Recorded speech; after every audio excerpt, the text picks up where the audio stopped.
समझ के सहित जीवन जिए।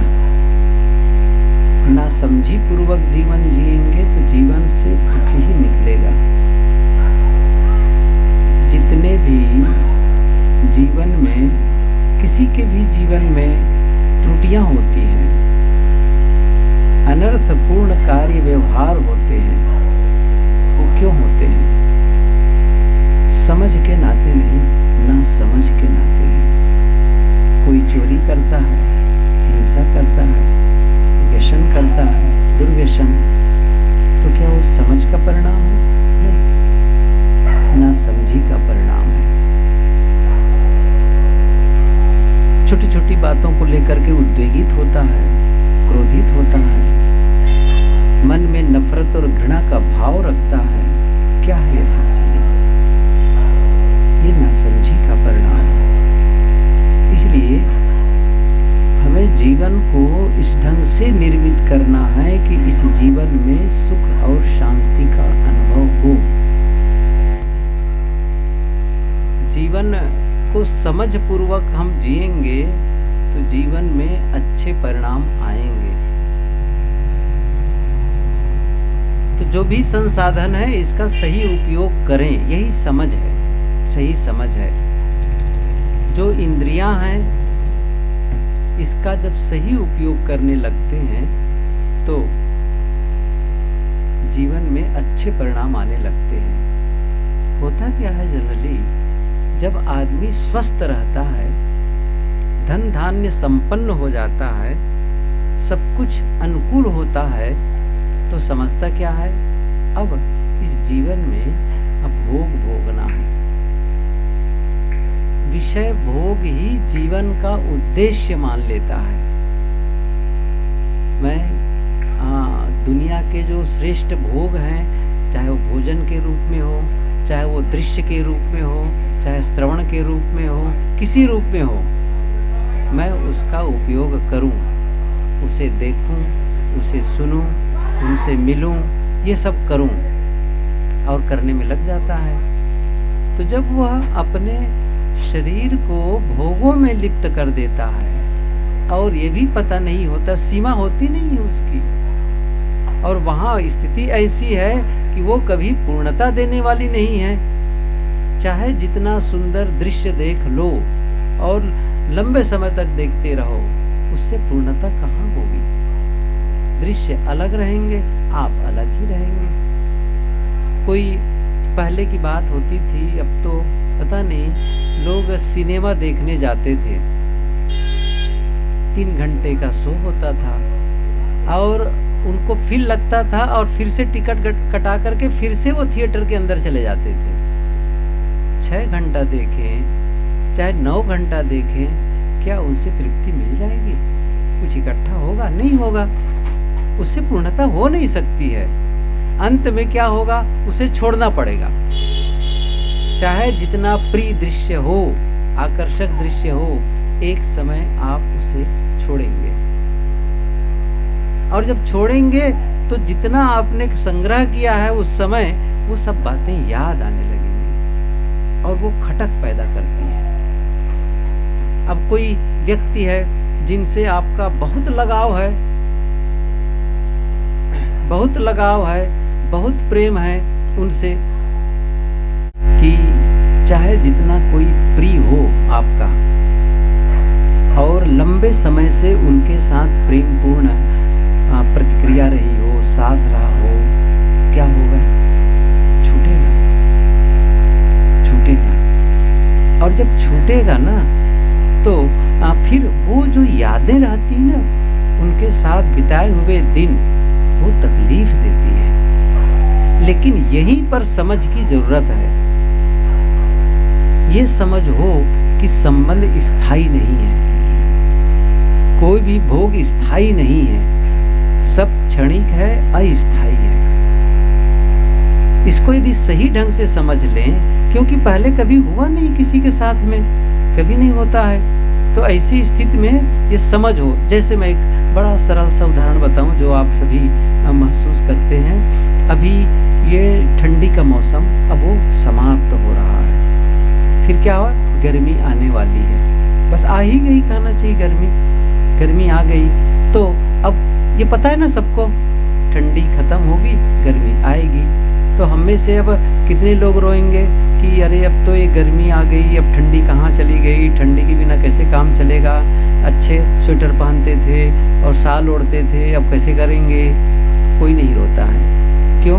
पता ही है ना, ठंडी बीत गई, गर्मी आएगी, गर्मी बीत जाएगी, बरसात आएगी, ये क्रम पता है। दिन आया, रात आ गई, रात आ गई, दिन आ जाएगा, ये क्या है? एक चक्र है, सबको पता है।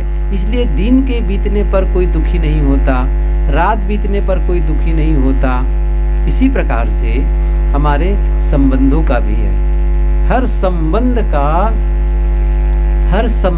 अस्थिर है और वह एक दिन ये स्थिति आएगी। और ये पहले से पता हो, जब तक संबंध है उनके साथ में सही व्यवहार कर लें, सही क्रियाकलाप कर लें और प्रेम स्नेह जो भी एक दूसरे की प्रगति में सहयोग कर लें, बस यही इसका महत्व है। लेकिन एक दिन तो छूटेगा, ये पता है। तो इस प्रकार से जब भाव रखेंगे तो वो जो उनके साथ में दिन बिताए हैं वो क्या होगा, वो तकलीफ नहीं देंगे। इसी प्रकार से सारे दृश्यों की बात मैंने कही, चाहे वो दृश्य हो, चाहे शब्द हो, चाहे जितने प्रियकर शब्द हो, चाहे जितने सुंदर दृश्य हो। कहीं आप प्राकृतिक दृश्य देखने चले गए, चाहे वो हिल स्टेशन हो, चाहे कोई वो नदी हो, चाहे कोई वो समुद्र किनारे हो, सबका वियोग होता है, संबंध स्थिर नहीं है। इन बातों को यदि कोई सही ढंग से भीतर समझ पैदा कर ले इन बातों के लिए, तो आदमी सहज जीवन जिएगा। ऐसा नहीं है कि फिर वो दृश्य देखने नहीं जाएगा, ऐसा नहीं है कि वो किसी सबका साथ छोड़ देगा, तो भी रहेगा, लेकिन भीतर में एक समझ रहेगी। काम तो सब वही होता रहेगा, लेकिन अब काम करने का ढंग बदल जाएगा, काम को उस अलग ढंग से देखने लगेगा, लोगों को अलग ढंग से देखने लगेगा। इसीलिए मैंने कल कहा था कि जब संतों के पास जाएं तो क्या करना है, संतों के पास जाकर के कोई भौतिक आशीर्वाद प्राप्त करने के लिए नहीं कि मुझे धन मिल जाए, रोग निवारण हो जाए, मेरे बाल बच्चों को नौकरी लग जाए या ये हो जाए, ये नहीं। वस्तुतः एक समझ, एक आँख, जो वो जिस दृष्टि से आप देख रहे हैं दुनिया को, उसी दृष्टि से आप मैं देखने लग जाऊं। अच्छा, ये बहुत पुरानी कहानी, शायद मैंने पहले भी ये कहानी कही है और सुने होंगे। तो एक राजा एक संत से जुड़े हुए थे, एक संत से जुड़े हुए थे, संत से अच्छा संपर्क था उनका, मिलना जुलना था, और संत के जो ज्ञान था ना उससे वो प्रभावित भी थे। उन्हें महसूस होता था कि सचमुच ये जीवन को सचमुच कैसे इसकी जीवन को सार्थक बनाएं, ये सारी समझ थी उनके अंदर में। एक दिन हुआ क्या कि वो संत के पास गए, लेकिन बहुत उदास और निराश थे। तो देख के समझ गए महात्मा जी, क्यों, क्या बात है, क्यों उदास हो, क्यों खिन्न हो। उन्होंने कहा, महाराज जी, जीवन का दिन बीतता चला जा रहा है, मैं भी चाहता हूँ आपकी तरह साधना भजन करूँ और जीवन को सार्थक बनाऊँ, सफल बनाऊँ, जिसके लिए जीवन मिला है। नहीं तो इसी राजकाज के उलझन में ही जीवन बीत जाएगा और मैं तो कुछ कर ही नहीं पाऊंगा। तो संत ने कहा, तो फिर करते क्यों नहीं हो? कहा, क्या बताऊं, राजकाज की इतनी उलझने हैं कि मेरे पास समय ही नहीं मिलता है, मैं समय नहीं निकाल पाता हूँ। तो संत ने कहा, एक काम करो, तो अपने लड़के को दे दो राज, और तुम स्वतंत्र होकर के साधना भजन में लग जाओ। उन्होंने कहा, लड़का अभी छोटा है, बालिग नहीं है, मैं तो चाहता तो हूँ ऐसा हो, लेकिन ऐसा हो नहीं पा रहा है। तो संत ने कहा कि ऐसा करो, मंत्रियों में से कुछ योग्य लोग होंगे, कोई योग्य होगा, उन्हें सौंप दो और छुट्टी पा जाओ। कहा, आप कहते हैं, वो बात तो मेरे मन में है और मैंने इसके लिए खोज भी की कि कोई ऐसा मिले जिनको मैं राज सौंप दूं और स्वतंत्र होकर के मैं साधना भजन में लग जाऊं। तो मिलता नहीं उस ढंग से योग्य कोई व्यक्ति। संत कुछ देर रुके और फिर क्या कहते हैं, ऐसा करो, मुझे दे दो अपना राज्य, मुझे दे दो अपना राज्य।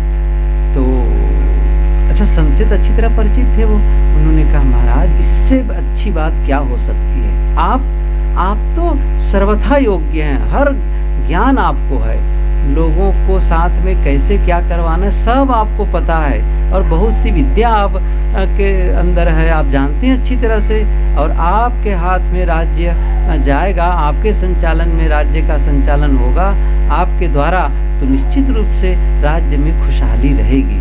तो ठीक है, तो उन्होंने कहा दे दो फिर। अब पहले की तरह कोई लिखा पढ़ी वाली बात तो थी नहीं, वो तो वचनबद्धता ही बहुत होती थी। उन्होंने कहा ठीक है, मैं वचन देता हूँ, और 3 बार उसने वचन दिया, जल ग्रहण करके संकल्प लिया, मैं आपको अपना राज्य सौंप दिया। तो संत ने कहा ठीक है, अब सौंप दिए, अच्छा आप क्या करोगे, राज तो मेरा हो गया, अब क्या करोगे। उन्होंने कहा कि अब क्या करूँगा, जाऊँगा और खजाने से कुछ धन ले लूँगा, और कहीं जा कर के एक थोड़ा सा कुटिया टाइप का कोई छोटा मोटा मकान बना लूँगा, रहूँगा, और वहीं एकांत की साधना भजन करूँगा। उन्होंने कहा कि अच्छा, खजाना से रुपये कैसे ले सकते हो, वो तो मेरा है, वो तो मेरा है। हाँ बात तो सही है, मैंने तो आपको सौंप दिया है, तो मैं खजाने से रुपये कैसे ले सकता हूँ। तो फिर उन्होंने कहा आप कैसे करोगे।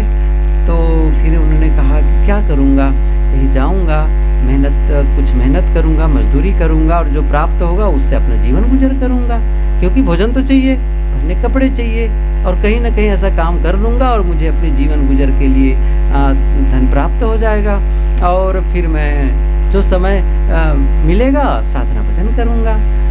तो संत ने कहा कि आप काम करोगे, नौकरी करोगे। हाँ नौकरी करूँगा, जीवन जीना है तो नौकरी करनी पड़ेगी। तो एक काम करो, नौकरी करनी है तो मेरे यहाँ नौकरी कर लो, मेरे यहाँ नौकरी कर लो, एक पद खाली है। अच्छा ठीक है, मुझे तो कहीं ना कहीं नौकरी करनी है, आपके यहाँ नौकरी कर लूँगा, आपके यहाँ नौकरी कर लूँगा। तो ठीक है, तो फिर बताइए कौन सा पद खाली है। एक ही पद खाली मेरे राज्य में, वो है राजा का पद, वो है राजा का पद। आ जाओ, राजा का पद देता हूँ, बस नौकरी करना, नौकरी करना। मेरा है ना सब कुछ, आपका तो है नहीं, मेरा है, बस नौकरी करना। उसमें से जो नौकरी के लिए जो पद है ना, उसके हिसाब से जो तनख्वाह होगी वो तनख्वाह ले लेना, और अपना साधना भजन करना, एक बना करके अपना रह लेना, और वहाँ साधना भजन करना। अब राजा वापस आ गया। अच्छा किसी को नहीं पता है ना, अब ये राजा नहीं है, किसी को नहीं पता है, न मंत्रिमंडल को पता है, न उनके परिवार को पता है। अब आया और वही काम जो पहले कर रहा था राजा, वही सब करने लग गया। लेकिन अब पहले और अब में अंतर है, क्या लगता है। पहले क्या रहा था, मैं राजा हूँ, अब क्या हो गया, मैं केवल कर्मचारी।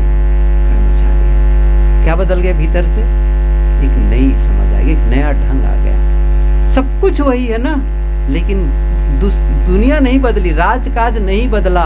क्या बदल गया, भीतर, भीतर बदल गया। और भीतर बदल गया तो उसका रिजल्ट भी बदल गया, फिर परिणाम भी बदल गया। मैं ये कह रहा था कि हमारा जीवन तो वही रहेगा। क्या हम अपने जीवन में सुंदर परिणाम लाने के लिए क्या हम अपने घर को बदल देंगे, या अपने कपड़े जो पहनते हैं उस ढंग को बदल देंगे। आप लोग जो कपड़े पहनते हैं, यदि उसको छोड़ करके हम लोग जो कपड़े पहनते वैसा पहन ले, तो आप ये समझेंगे कि अब तो बढ़िया हो जाएगा।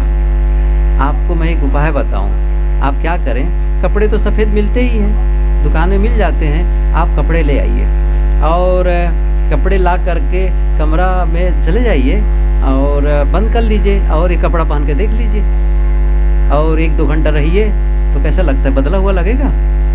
मैं आपको विश्वास दिलाना चाहता हूँ, कुछ बदला हुआ नहीं लगेगा। कब कुछ बदला हुआ नहीं लगेगा। कपड़ा बदलने मात्र से किसी का जीवन बदल जाए, मन बदल जाए, तब तो फिर सभी कपड़ा बदल लें। ऐसा कुछ होता नहीं है। कपड़ा हम लोग बदल लिए हैं, लेकिन इतने मात्र से काम नहीं होगा। जीवन बदलने के लिए और अलग से मेहनत करनी होती है। सुविधा हो जाती, चलो ठीक है सुविधा है इससे, लेकिन वो सुविधा का लाभ न लें। इसी कपड़े को पहन करके हम उलझनपूर्ण कार्य करें और कुछ ऐसा कुछ करने लग जाएं जिससे हमारा जीवन नरक हो जाए, आसपास का वातावरण प्रदूषित हो जाए। एक बार की बात है, गुरुदेव जी के साथ मेरे ख्याल से घटना 25 साल से ज़्यादा हो गई होगी, 25 साल तो हो गई है। उत्तर प्रदेश के एक छोटा सा बाजार था, तो वहाँ निवास था। तो वो घर, जिसके घर में निवास था, वो लंबा लंबा बना था, अर्थात यदि पीछे किसी को जाना हो तो कमरों से रास्ते होकर के, उसी रास्ते से, कमरों के रास्ते से ही होकर जाना था। तो हम लोग का निवास जो मिला था रहने की जगह, वो पहले, फिर उसके बाद और अंत में गुरुदेव जी का। तो 2 माताएं आई मिलने के लिए गुरुदेव जी से, और बताया गया भाई हाँ गुरुदेव जी को 2 माताएं आई मिलने के लिए, ठीक है भेज दो। गुरुदेव जी से पढ़ रहे थे, दोनों गई, बातचीत गुरुदेव जी से होती रही। हम लोग तो इधर बाहर सामने के कमरे पर रहे, निवास था। तो अब क्या बात हुई, कैसे हुई, कुछ देर बातचीत होती रही। फिर क्या हुआ कि बुलाया कि प्रसाद दे दो। फिर मुझे भी, मैं भी गया तो फिर वो लोग तो चली गई, दोनों महिलाएं। गुरुदेव जी फिर खड़े होकर बातचीत बताने लगे। 2 महिलाएं आई थी, वो आशीर्वाद चाहती थी। एक ने कहा कि महाराज जी इनको आशीर्वाद दे दीजिए। कौन सा आशीर्वाद दे दें, इसको 8-10 साल हो गए शादी हुए, बच्चे नहीं हो रहे हैं। अब गुरुदेव जी के पास पहुँचे ऐसा केस लेकर के, तब तो फिर उनका और ही अलग बात होती है। तो कहा बच्चे नहीं होंगे तो क्या दुख है तुम्हें, बच्चे वाले दुखी रहे, तुम्हारे पास बच्चे नहीं, निश्चिंत रहो। जो बातें कहने लगी, और तो दूसरी अपेक्षा से आए थे कि आशीर्वाद दे देंगे, बच्चे हो जाएंगे, बहुत सी बातें। गुरुदेव जी उनको समझाए भाई ये आशीर्वाद नहीं, यदि कोई शारीरिक कोई कारण हो तो चिकित्सा कराओ, ये सारी बातें कहे, फिर निश्चिंत रहो, क्यों परेशान होते हो। चली गई। गुरुदेव जी कहे कि देखो दुख कैसे खरीदते हैं लोग, कैसे खरीदते हैं ना आया दुख को। जैसे अपने कहे मैं हूँ, अब साधु का मैं कपड़ा पहन लिया तो यहाँ बैठे बैठे भी मैं दुखी हो सकता हूँ। मैं सोचूं, संजोग ऐसा था उसी समय इलाहाबाद में, जब हम लोग तो खैर प्रीतम नगर में सब लोग रहते थे, तो कबीर नगर के जो प्राचीर है चारों तरफ बाउंड्री थी, आंधी इतनी जोर से आई थी कि बहुत सारी दीवार गिर गई थी। अब गुरुदेव जी कहने लगे देखो दुखी होने के कारण बहुत है दुनिया में। अब यहाँ बैठे बैठे मैं सोचने लगूं आश्रम की दीवारें बहुत मजबूत और बड़ी बड़ी हो जाएं, आश्रम इतने कमरे बन जाएं, ये हो जाएं, वो हो जाएं, बस दुख शुरू हो जाएगा, दुख शुरू हो जाएगा। तो दुख तो हम बनाते हैं भीतर से, दुख से। तो मैं ये कह रहा था कपड़ा बदलने से परिवर्तन नहीं होता है। इस कपड़े को पहन करके भी हम दुख का निर्माण कर सकते हैं, और कोई भी कपड़ा पहन करके आप सुख का निर्माण कर सकते हैं। सारी व्यवस्था है। आप देखिए इसी दुनिया में ऐसे लोग मिलेंगे कि नहीं मिलेंगे जो आनंद पूर्ण जीवन जी रहे हैं, सुखपूर्वक जीवन जी रहे हैं, उनके मन में कोई शिकायत नहीं, सब विधि से वो ठीक है। उनके पास बैठो तो सचमुच बैठे रहने का मन करता है। वहाँ बैठ करके आपको भी आनंद का अनुभव होने लगे, आपको भी प्रसन्नता लगेगी। आप कुछ समस्या लेकर भी जाएंगे छोटी मोटी घर गृहस्थी की, तो ऐसी बात कहेंगे कि आपका भी समाधान आपको भी लगेगा समाधान कि सचमुच सही बात तो कह रहे हैं। मतलब आपको लगेगा बार बार उनके पास जाऊं, मिलूं, उनके उसका जो ओरा मंडल है ना, उसके पास जो वाइब्रेशन है ना, उनकी जो तरंगे है ना, उनके द्वारा निकलने वाली वे ही शांतपूर्ण होती हैं। आप लोग भी अनुभव किए होंगे, जब संत के पास या गुरुजी के पास, गुरुदेव जी के पास जब जाते थे, तो ऐसा थोड़ी है कि हर बार कोई वार्ता ही हुई।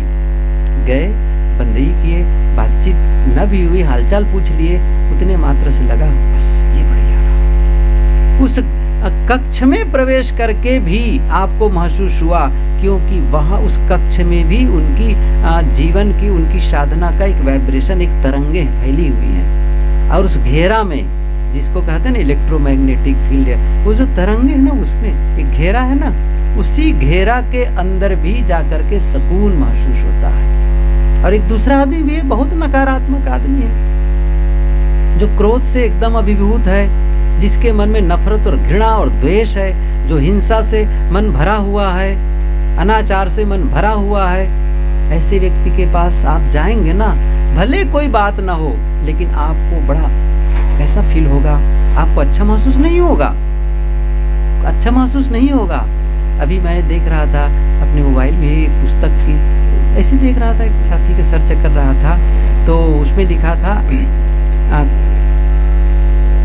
बोलती खामोशी बोलती है, ऐसा कुछ लिखा था। खामोशी बोलती है।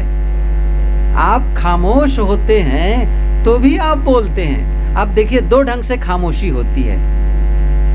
एक तो नाराजगी के नाते खामोशी, और एक है जो हम चाहे हैं कि हम मौन रहें कुछ समय हमारा एक टाइम हो कि हम सुबह इतने मिनट तक के मौन रहें, इतने घंटे मौन रहें, या इतने दिन तक मौन रहें। वो अलग है। आपने सोच करके, व्यवस्थित होकर के ये चाहा कि मैं कुछ समय मौन साधना करूं, वो खामोशी। और एक है मुझे उनसे बात नहीं करनी है। अब देखो कि दोनों में कितना अंतर हो गया। दोनों में बहुत अंतर है। नाराजगी से जो खामोशी होगी वो उसका अलग ही प्रभाव आएगा। आप ही अपने घर में कुछ तो अनुभव होगा, आप लोगों को भी अनुभव होगा, जब आपके जीवन साथी कभी खामोश हो गए, मतलब नाराज हो गए, आपका जीवन साथी नाराज हो गए, या आप ही जीवन साथी से नाराज हो गए, और कुछ ऐसी बातें थी जिसको लेकर के मौन हो गए दोनों। अब जब दोनों मौन हो जाते हैं, एक दूसरे से बातचीत नहीं करते हैं, तो माहौल कितना तनावपूर्ण होता है। सोचो, ऐसा लगेगा जब तक वो कमरे में रहे ना, कि उस कमरे में न जाएं। क्या ऐसा नहीं लगता है? उस कमरे में न जाएं क्योंकि वहां भी तनावपूर्ण है, आप खुद तनावपूर्ण है, तो फिर क्या होगा? चिंगारी होगी। सही है। लेकिन जो प्रसन्न बैठा हो, कब मिलो, होता है कि नहीं होता है? अच्छा, बाहर भी रहेंगे, कब वापस आऊं घर, क्यों? कितना बढ़िया है माहौल वहाँ का, कैसा बढ़िया मन है। ये आप खुद समझ सकते हैं इस चीज को। मैं ये कह रहा था कि जीवन को जब आप समझ पूर्वक जीते हैं, तो यही जीवन में आप दुनिया में अच्छाई ढूंढने लग जाते हैं, गुण ढूंढने लग जाते हैं, और वो घटनाएं आपको अच्छी लगने लगती हैं, वो सारे क्रियाकलाप अच्छे लगने लगते हैं, लोग अच्छे लगने लग जाते हैं। लेकिन जब वैसी बात नहीं होती है, तो आप उसी दुनिया में रह करके आप दुख का निर्माण करने लग जाते हैं। तो बात यह है, मैंने क्या कहा कि हम लोगों के पास जो संसाधन है उसका सही उपयोग, और ये कहाँ से निकला? कोई अलग थोड़ी है। आप सोचते हैं, हम सभी में शक्ति क्या है? वही शक्ति है जो जिनको हम अच्छा कह रहे हैं, उनके पास जो शक्ति है, उनमें भी वही शक्ति है जो जिन्हें हम अच्छा आदमी नहीं कहते हैं। आखिर कभी हम किसी आदमी के लिए कहते हैं कि वो आदमी बहुत अच्छा आदमी है, और कभी किसी आदमी के लिए कहते हैं नहीं, बहुत खराब आदमी है। तो क्या अंतर है उसमें? आपको क्या लगता है, क्या अंतर है? क्या उनके शारीरिक आकृति में अंतर है कि वो अच्छा जिनको कह रहे हैं बड़ा सुंदर दिख रहा है, या उन्होंने कोई इनाम जीता है कि सुंदरता को लेकर के? ऐसा कुछ नहीं है। और जिसको खराब कह रहे हैं, क्या वो सचमुच खराब है देखने में? ऐसा कुछ नहीं है। वस्तुतः जो आदमी जिसका स्वभाव अच्छा होता है उसे हम अच्छा आदमी कहते हैं, और जिसका स्वभाव खराब होता है उसे हम खराब आदमी कहते हैं। और स्वभाव का अच्छा होना ये सुंदरता और असुंदरता को लेकर के नहीं है, स्वभाव भीतर है। स्वभाव का मतलब है किसी व्यक्ति के सोचने का ढंग, बोलने का ढंग और करने का ढंग, बस यही है निर्मित करना, और उसी को ठीक करना है। बस हमारा सोचने का ढंग ठीक हो जाए, बोलने का ढंग ठीक हो जाए, करने का ढंग ठीक हो जाए। यही कुछ बातें हैं जो हमारे जीवन को निर्मित करते हैं। कैसा हम सोचते हैं, कैसा हम बोलते हैं, और कैसा हम कार्य व्यवहार करते हैं।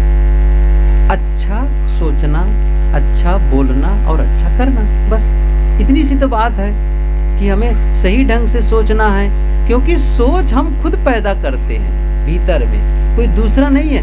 आप ही सोचें, आपके अंदर में जो आप सोचते रहते हैं, विचार करते हैं, आपके अलावा कोई दूसरा आता है वहाँ सोचने के लिए? किसी भी घटना में आप व्याख्या क्या करते हैं? आप ही निर्मित करते, आप ही उसमें व्याख्या करते हैं, और आप ही उसमें सुख दुख का अनुभव करते हैं। मैं एक सरल सा उदाहरण आप लोगों को दूं, आप सभी समझे इस चीज को। कैसे? आप पहले ही अपने जीवन में ऐसी कुछ बातें कर लें, ऐसा कुछ निर्मित कर लें कि उस परिस्थिति के आने पर आप अपने आप को सही सलामत रख सकें। देखिए, सभी के जीवन में विषम परिस्थितियां आती हैं, प्रतिकूलताएं आती हैं, प्रतिकूलताएं आती हैं। केवल आप अपने पिता के या दादा के ही अर्थी में नहीं गए हैं, उन्हीं को शमशान घाट नहीं पहुंचाए हैं। कई बार होता है अपने बेटे के भी अंत्येष्टि में जाने का अवसर लग जाता है, ऐसा भी होता है। होना तो क्या चाहिए कि हम जब तक जीवन हमारा रहे, हमारा बेटा सही सलामत रहे, चाहे छोटे हो बड़े हो। कोई पिता नहीं चाहेगा कि मेरे रहते रहते मेरा बेटा चला जाए, लेकिन ऐसी भी परिस्थिति बन जाती है। ऐसी ऐसी घटनाएं घट जाती हैं कि जैसे धरती हिलने लगती है, भूकंप इत्यादि आ जाता है, कहीं आगजनी हो गई, कुछ हो गया, किसी का बहुत सारा धन बर्बाद हो गया, नुकसान हो गया, बहुत सी बातें होती हैं, किसी का एक्सीडेंट हो गया, तो ये घटनाएं घटती हैं। अब ऐसी घटनाओं पर भी हम समता भाव बनाए रख सकें तो पहले छोटे छोटे कामों के लिए अभ्यास करना पड़ता है, तब वो बड़ी घटनाओं के प्रति भी आप तैयार हो पाते हैं। लेकिन ऐसा कहाँ कर पाते हैं? ज़्यादातर होता क्या है, जब बहुत बड़ी विषम परिस्थिति आ गई, विकट परिस्थिति आ गई, तब हम फिर क्या करते हैं, बड़े विनम्र और बहुत कुछ करने लग जाते हैं। या तो फिर हम मंदिर में जाएंगे, या संतों के पास जाएंगे, या किसी मंत्र तंत्र करने वाले के पास जाएंगे, आप हमारा आशीर्वाद दे दें, आप ऐसा कुछ कर दीजिए, वैसा कुछ कर दीजिए। या फिर भजन साधना में लग जाएंगे कि ये सब ना हो, वो ना हो, ऐसा करके आशीर्वाद प्राप्त करने के लिए। ऐसा नहीं होता है सचमुच कहा जाए तो। जब आप सही स्थिति में हो, सब कुछ अनुकूल हो, उसी समय आप काम कर लें अपना। अच्छा, मैं कबीर की पंक्ति कहूँ, शायद याद है सबको, दुख में सुमिरन सब करे, सुख में करे न कोई, जो सुख में सुमिरन करे तो दुख काहे को होए। दुख में सुमिरन, आप समझ गए कि जब दुख आता है तो सब सुमिरन भजन में लग जाते हैं, लेकिन इससे क्या होगा, वो जाएगा थोड़ी। आप अब हमको भी पता है कि जब परीक्षा का समय होता है तो क्या होता है, चलो मंदिर में श्रीफल लेकर के चलो कुछ देने के लिए, और ताकि वहाँ हनुमान जी से आशीर्वाद मिले और परीक्षा में हम बढ़िया से लिख सके और नंबर आ जाए। या और कुछ ऐसी बात आ गई, क्या होगा इससे कुछ होने वाला है? मन को कुछ समय के लिए संतोष भले दे दो, लेकिन इतने से हमारे जीवन में जो प्रतिकूलता है वो खत्म नहीं हो जाती है।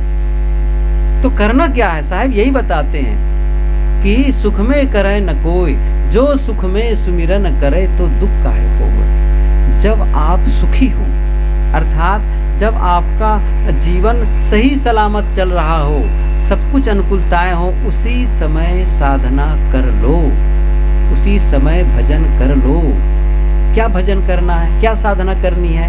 साधना क्या करनी है, मैं ये बताना चाहता हूँ। आप कभी अकेले में बैठ जाएं और अकेले में बैठ करके उस सिचुएशन को देखें, उस परिस्थिति को देखें कि जब जब आप अशांत होते हैं। देखिए, आपकी जो शांति है ना, कोई अलग नहीं है, शांति आपका स्वभाव है, सुख आपका स्वभाव है। ऐसा नहीं है कि सुख बाहर है वो आपको भीतर लाना है, शांति बाहर है उसे आपको भीतर लाना है, नहीं। आप शांत ही हैं, आप शांत, आपका स्वरूप ही शांत स्वरूप है। अब करना क्या है? करना क्या है? आप उस परिस्थिति को देखें कि मेरी शांति में बाधा कौन है, अर्थात वो कौन सी ऐसी परिस्थिति आती है जिसको लेकर के मैं अशांत हो जाता हूँ। अशांत हो, जैसे पानी स्थिर है लेकिन उसमें तरंग कब आएगी? एक पत्थर फेंक दो, तरंग आ जाएगी, या हवा चलेगी, तरंग आ जाएगी। तो सच क्या है? शांत तो आपका स्वभाव है, लेकिन कारण कुछ ऐसी होती है, कुछ घटना कुछ ऐसी घटती है, लोगों से कुछ ऐसे लोगों से मुलाकात हो जाती है, या लोगों का कुछ ऐसा व्यवहार हो जाता है और शांत वातावरण में अशांत, तो क्या हो गया है? अच्छा, वो तो घटना घटेगी, हम कहें कि उसको रोक दें, ऐसा नहीं होगा। हमें ही अपनी तरफ से काम करना होगा, अर्थात एक ऐसा सुरक्षा कवच निर्माण करें ऐसा सुरक्षा कवच कि बाहर की घटनाएं, बाहर से जो क्रियाकलाप हैं वो हमें प्रभावित न कर सके, न करे, ऐसा कुछ करे। वही तो साधना का काम है। अर्थात आप भीतर से इतने मजबूत हो गए कि बाहर की घटनाएं हमें प्रभावित नहीं कर पा रही हैं। तो वही मैं कहना चाहता हूं कि करना क्या है उसमें। जब आप सही स्थिति में हो और आपको लगे कि इस समय सब कुछ बढ़िया चल रहा है, तब सुबह शाम समय निकालें। क्यों? अशांत मन में साधना करेंगे तो होगा कैसे? घर के किसी का शरीर छूट गया या कोई बहुत बड़ा नुकसान हो गया, जब आप अकेले बैठेंगे तब तो वही बातें घूमेगी। होता है कि नहीं होता है? वही बातें घूमेगी। किसी से लड़ाई झगड़ा, वही बातें घूमेंगी। लेकिन वो बातें अब नहीं घूम रही इस समय, बिल्कुल ठीक है। लेकिन आप देखें कि जब कब मैं अशांत होता हूँ, कौन सी परिस्थिति बनती है, आप उसको अकेले में बैठ करके उस चीज को अपने सामने ख्याल करिए। आंखें बंद कर लिए और आंखों के मन की आंखों से देख रहे हैं आप उस चीज को, मन की आंखों से। इसको मानसिक, ये कहना चाहिए मानसिक चित्रण बनाना, विजुअलाइजेशन करना, क्रिएट करना। क्या करना?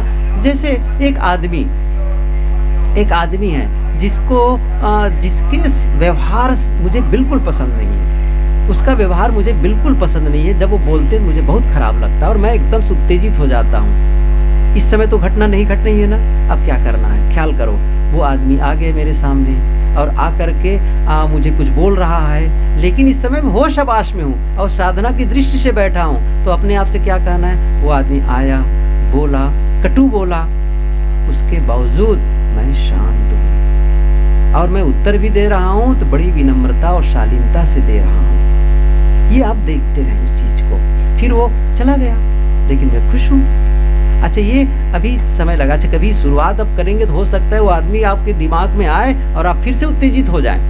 प्रारंभ में ऐसा हो सकता है, यह संभव नहीं है। लेकिन आपका काम क्या है? नहीं, मुझे भले वो गलत करे, उनकी गलती को लेकर के मुझे उत्तेजित नहीं। क्यों? आप बदलने जा रहे हैं ना अपने आप को। आपको अच्छी तरह पता है उन्हें बदल नहीं सकता, मैं नहीं बदल सकता, और उनके बदलने से मुझे कुछ फर्क भी नहीं पड़ने वाला है। खुद के बदलने से मेरा फर्क पड़ने वाला है। तो उन्हें तो आप बदल नहीं सकते। कितना भी उनके पास उसके सामने खड़े हो, हाथ जोड़ो, आप मीठा बोलो, आप अच्छा व्यवहार करो। क्यों? ताकि मैं प्रसन्न रहूं, सुख से रहूं। कोई मानेगा भला? कोई नहीं मानने वाला है। अब क्या करना है? आपको देखना है कि वो ऐसा बोला, ऐसा किया, लेकिन मैं उत्तेजित नहीं हुआ, मैं शांत रहा। एक दिन किए, अगले दिन फिर किए, अगले दिन, ऐसा रोज करते चले जाइए। 10 दिन, 20 दिन, महीना भर आप करते चले गए, बार बार अभ्यास कर रहे हैं। उसके आने पर ऐसा होता है मैं शांत रहता हूँ, ऐसा रहता हूँ, एकदम खुश, प्रसन्न, और उत्तर भी देता हूँ तो अच्छे शब्दों में देता हूँ, मीठे शब्दों में देता हूँ। ये अभ्यास आपने कई दिनों तक की।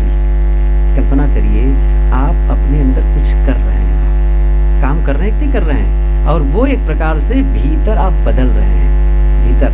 और जब सचमुच वो परिस्थिति आएगी ना, तो चूंकि आपने भीतर में अपने आप को इतना अभ्यास कर लिया, इतना निर्मित कर लिया है, उस घटना में भी आप शांत रह सकेंगे। ये स्वयं को निर्मित करना है अकेले में।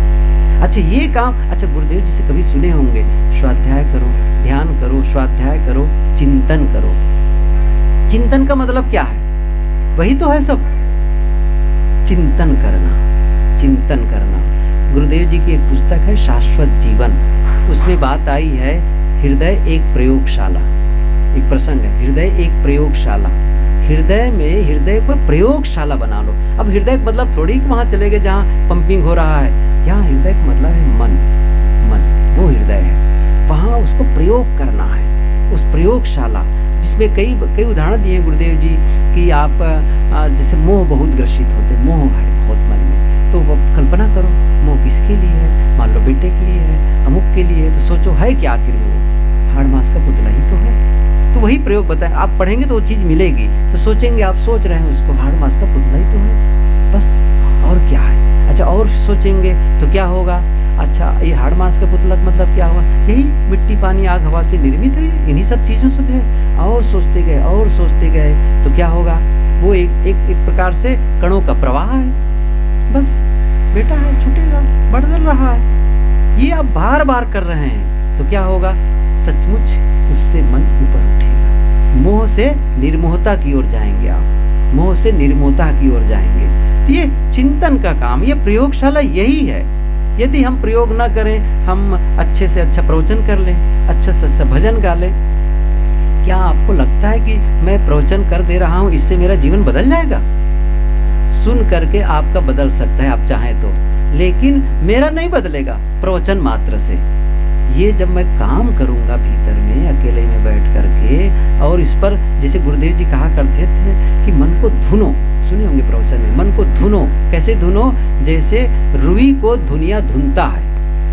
कभी आप लोग से पहले जब काटन होता, काटन अभी भी है, तो धुनिया कैसे धुनता है? एक धनुष के आकार का तार होता है, उसी में वो रख लेता है और उसको मार मार करके वो उसी रुई में को वो उसमें चोट कंपित करता है। तो क्या होता है, उसके कचड़े झड़ जाते हैं, और रुई जो गांठें थी उसमें सब एकदम हल्का रेशा रेशा लग, देखने में भी सुंदर, कचड़े भी साफ हो गए, और रुई बहुत धुनी हुई रुई कितनी अच्छी लगती है। ऐसे ही धुना हुआ मन, जिस मन की धुनाई की गई है, जिस मन को तरासा गया है, समारा गया है, और काम ही नहीं करेंगे, हम सोचेंगे अपने आप हो जाएगा। अपने आप होता है? कितनी बार उदाहरण दिया आप लोगों के बीच में, आपके मकान में कचड़े अपने आप आते हैं, लेकिन साफ अपने आप नहीं होते। आपके कपड़े अपने आप गंदे होते हैं, लेकिन साफ अपने आप नहीं होते। ये शरीर भी, अब तो गर्मी मौसम आ रहा है, सुबह नहा धो करके फ्रेश काम से लौटो, पसीना पसीना धूल से भरा हुआ, और दिल्ली जैसे शहर में जाओ तब क्या पूछना है, बात वैसे ही बिल्कुल आपको लगेगा कि नहीं, नहाना ही पड़ेगा, रिफ्रेश होना पड़ेगा। सही है, तो अपने आप नहीं होता है। ये क्या करना पड़ता, उसको करना पड़ता है। ऐसे ही मन की दशा है, इसको धुलना पड़ता है, साफ करना पड़ता है। वही मैं कह रहा था कि आप पहले ही कुछ ऐसा कर लें, आप सुख में सुमिरन कर लें बैठे और काम करें। कौन सी परिस्थिति है जो मुझे अशांत बनाती है, कौन व्यक्ति का व्यवहार है, कैसा व्यवहार है जिससे मैं अशांत बनता हूँ, बस आप पहले से अपने आप को निर्मित कर लें। मैं एक और सरल उदाहरण बताऊं, आप समझेंगे इस चीज को। जैसे मैं रेलवे स्टेशन गया, और रेलवे स्टेशन में जब पहुंचा, क्योंकि मेरी ट्रेन है और मैं समय से कुछ देर पहले पहुंचा, और पहुंचने के बाद क्या पता चला, ट्रेन 2 घंटे लेट है। तो क्या हुआ, मैं चिल्लाया, मतलब अंदर अंदर, अब चिल्लाने का मतलब थोड़ी किसी की चिल्ला, अंदर अंदर अब उद्वेग उठने लगा।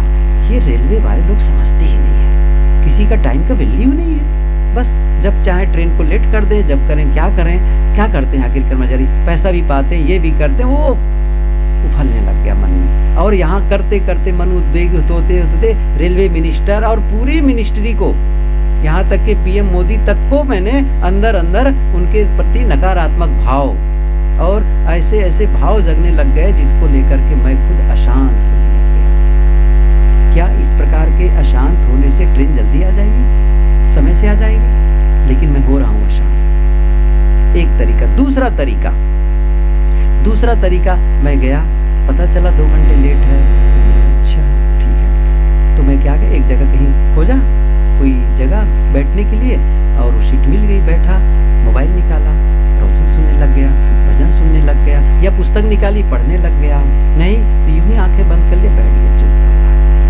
समय 2 घंटे इंतजार किया, 2 घंटे शांत भाव से इंतजार किया, स्वीकार भाव से इंतजार किया, या कुछ पढ़ करके, कुछ ज्ञान हासिल करके, सुन करके मैंने शांत रहा। ट्रेन तब भी अपने टाइम से आएगी, पहले वाली में और बाद वाले में। आप बताएं कि पहले वाला तरीका अच्छा है कि बाद वाला तरीका अच्छा है?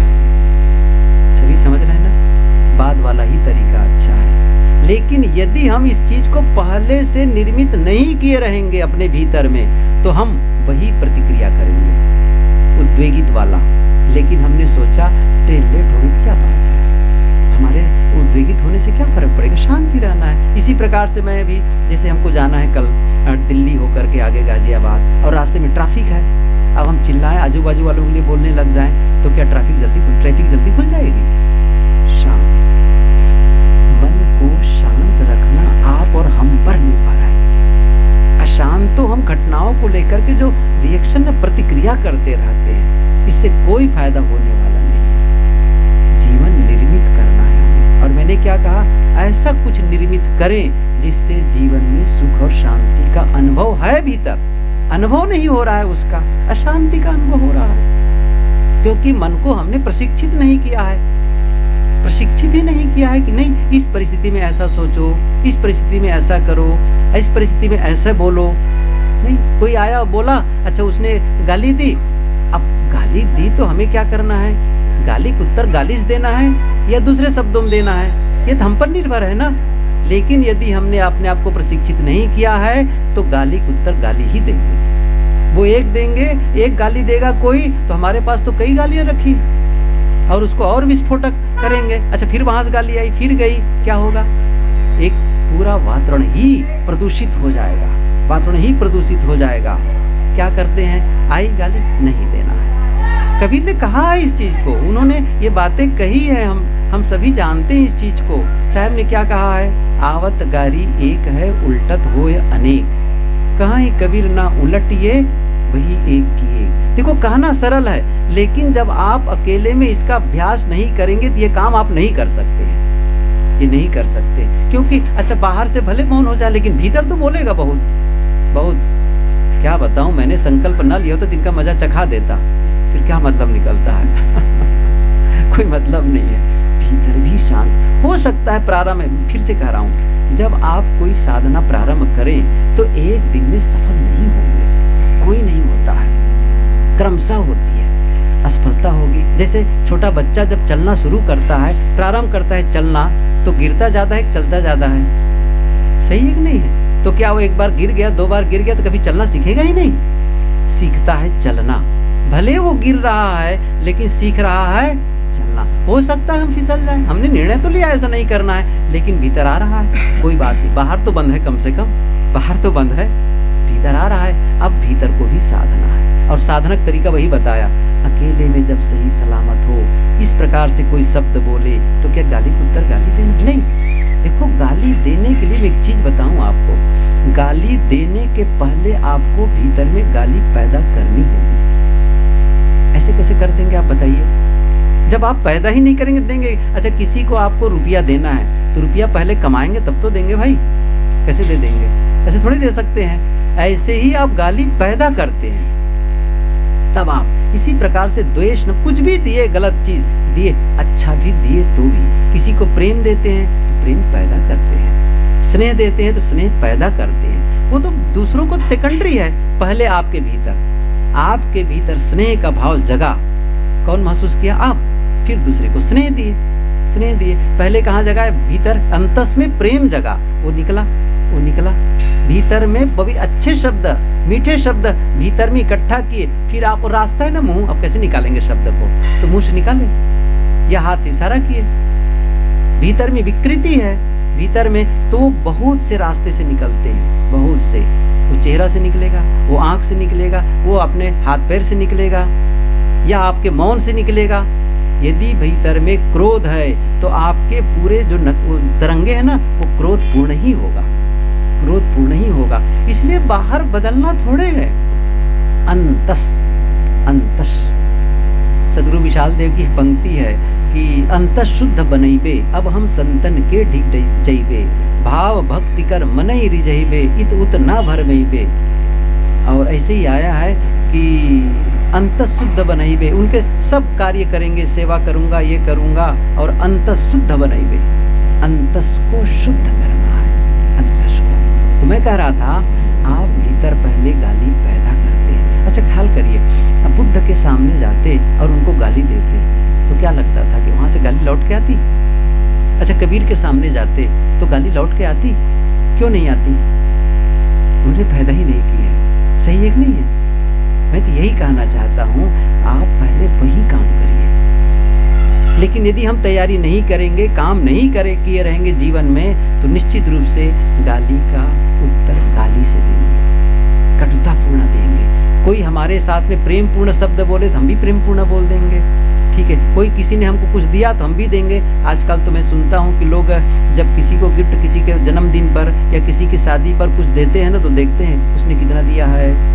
अच्छा 500 दिया है, ठीक है 500 लौटाना है, सही है। अच्छा उसने क्या क्या भोजन बनाया था, ठीक उनको ऐसे कराना है। किसी घर गए और उसने चाय पिलाई और उस अमुक अमुक चिल्ला, अच्छा वो आपके घर आएंगे तब भी आपको करना है। अच्छा मान लो आपके यहाँ पहले कोई आया और आपने बढ़िया उनका स्वागत किया, मिठाई खिलाए, नमकीन खिलाए, चाय पिलाए और अच्छे से बातें किए। उनके घर गए और वो कुछ नहीं करवाए, अब क्या होगा? मन में सोच ली क्या होगा? अरे हमारे घर आए थे तब नहीं उनकी इतना स्वागत किया था, वो पानी भी ठीक से नहीं पूछे। ठीक है, अगली बार आएंगे तो पूछूंगा ही नहीं। अब सोचिए, आपकी विशेषता थी लोगों का स्वागत करना, ये आप विशेषता थी। अब दूसरे की गलती को लेकर के आप अपनी विशेषता को खो रहे हैं। आप अपनी विशेषता की रक्षा करिए। आप एक अच्छे इंसान के रूप में अपने आप को निर्मित कर रहे हैं और दूसरे की गलती को लेकर के आप भी गलत करने लग गए। यही सब असावधानियां होती है जीवन में, यही असावधानियां होती है। और फिर लगता है क्या बताएं कैसे हो गया, हम तो सब कुछ अच्छा करते हैं। अच्छा तो आप करते हैं, भाव भी अच्छा है कि नहीं? आप ध्यान दीजिए, किसी आदमी के पास आप जाता, कोई आया मिले, आप उनके लिए अच्छे शब्द बोल रहे हैं, अच्छा काम कर रहे हैं, लेकिन आपके उनके प्रति जो विचार है, जो भावनाएं हैं, वो कैसा है? भावनाएं सही नहीं होंगी ना तो आपके शब्द काम नहीं आएंगे। भावनाएं सही नहीं होंगी तो आप जो वस्तु दे रहे हैं ना, वो वस्तु कोई फर्क डालने वाला नहीं है। एनर्जी कौन सा दे रहे हैं? संबंध का मतलब है एनर्जी का, ऊर्जा का आदान प्रदान। ये समझो, किसी के साथ, पत्नी के साथ है, बच्चों के साथ है, माता पिता के साथ है, मित्र के साथ है, ये ऊर्जा का आदान प्रदान है। आप अपने घर में अपनी पत्नी बच्चों को सामान देने में कसर नहीं करते हैं, उनको सही से सलामत सामान मिले उसमें कसर नहीं करेंगे। तो क्या ऊर्जा भी सही दे रहे हैं कि नहीं दे रहे हैं? उनके प्रति भाव भी अच्छा रख रहे हैं कि नहीं रख रहे हैं? यदि आप ऊर्जा सही नहीं देंगे ना तो वस्तु से उनको आनंद नहीं आएगा।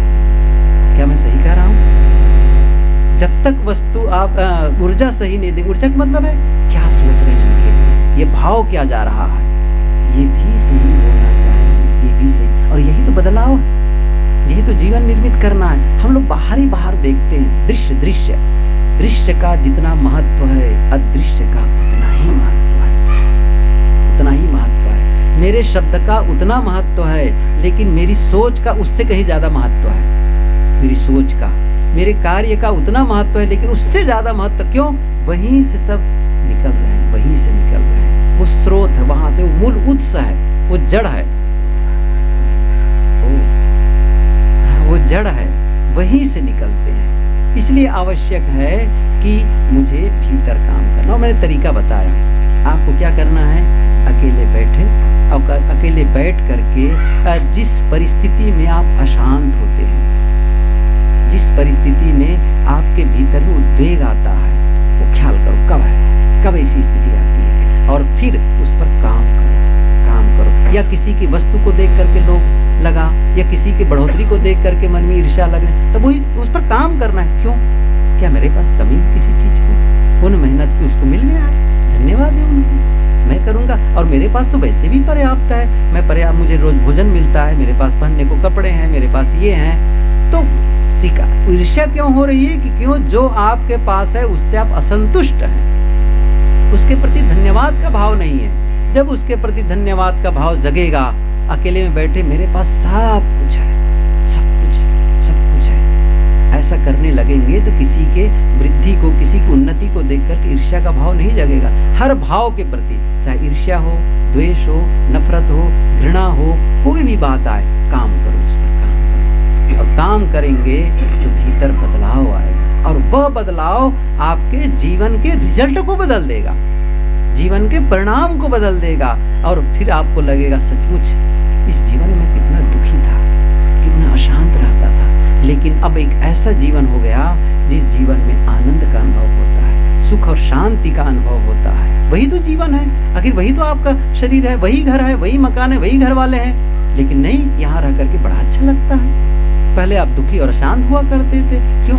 ढंग नहीं, सोचने का ढंग, बोलने का ढंग, करने का ढंग ये गलत था। आप उसको दिशा बदल दी, उसको सही तरीके से करने लग गए, जीवन में आनंद का अनुभव करने लग गए। और इसी के लिए जीवन मिला है। दुखी होने के लिए जीवन नहीं मिला है, अशांत होने के लिए नहीं मिला है, गरीब और बीमार रहने के लिए नहीं मिला है। नहीं, स्वस्थ जीवन जीने के लिए मिला है, समृद्ध जीवन जीने के लिए, प्रेम पूर्ण जीवन जीने के लिए, और